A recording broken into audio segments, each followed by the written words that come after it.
just an OSU student finishing up college, and after graduation, I'm a senior, so I'll be moving back to Cincinnati.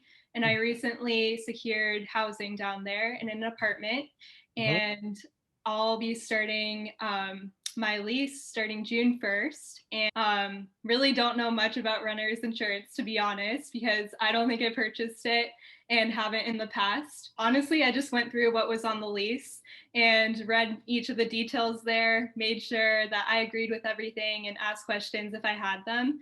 And what I took from the lease is that um, everything that I own, or if I were to bring someone into my apartment, then I would be liable for that. But if it was something else, like say a tree fell and damaged my property, or there was some external factor and my property was damaged, then it would be the landlord that was liable instead of me. So I think definitely my laptop and the bigger items, like maybe for a couch or a TV or something, your phone, your laptop, the smaller things, which are definitely worth a lot.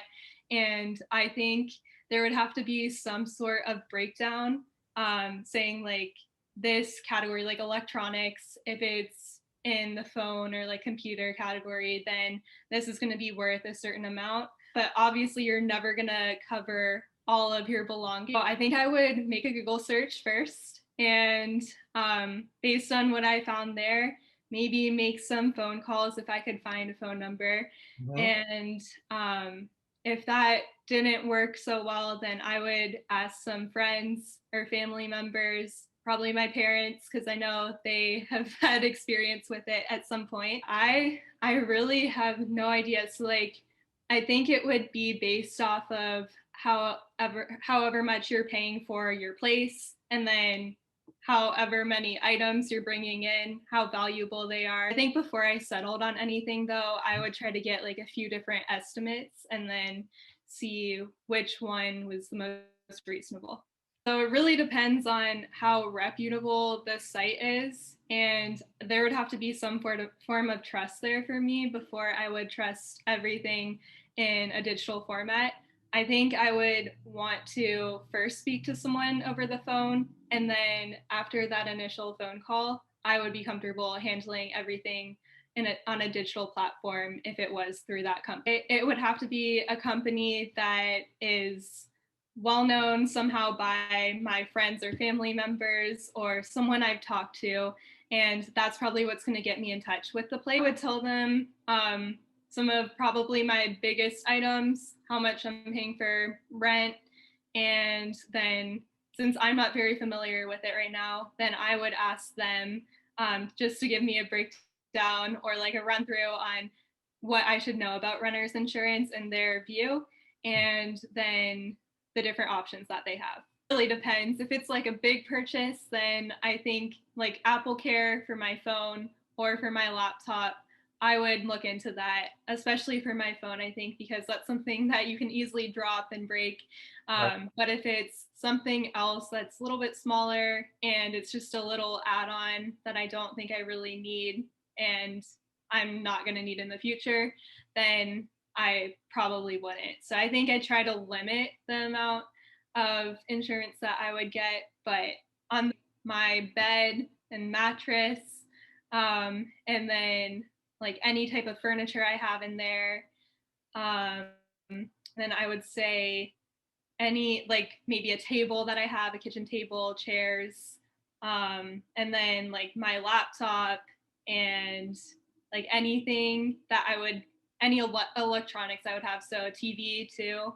I think it's kind of a burden on whoever is purchasing insurance up front to have to write down every single thing they own.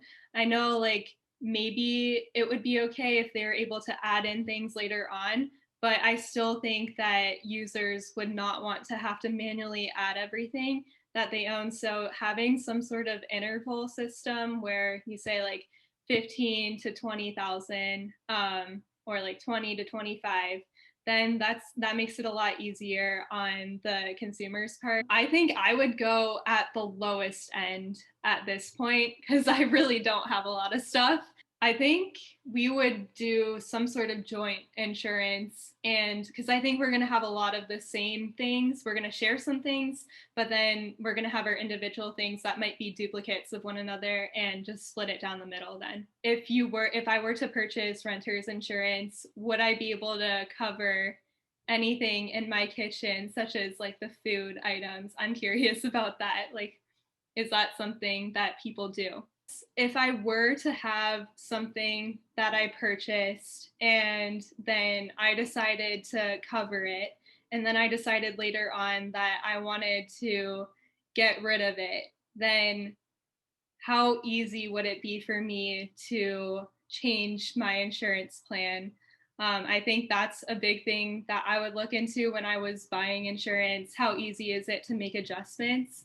So, if it were through a digital platform, how would I do that? The obvious one that I can think of is just having receipts, Mhm. but that's going to be insane for all of your purchases. So I think at, for the bigger purchases, maybe there has to be some sort of trust. And then maybe for the smaller ones that are more recent, then you can provide that proof. But yeah, I think there has to be some sort of trust there that it is you are really the owner of whatever you say you are.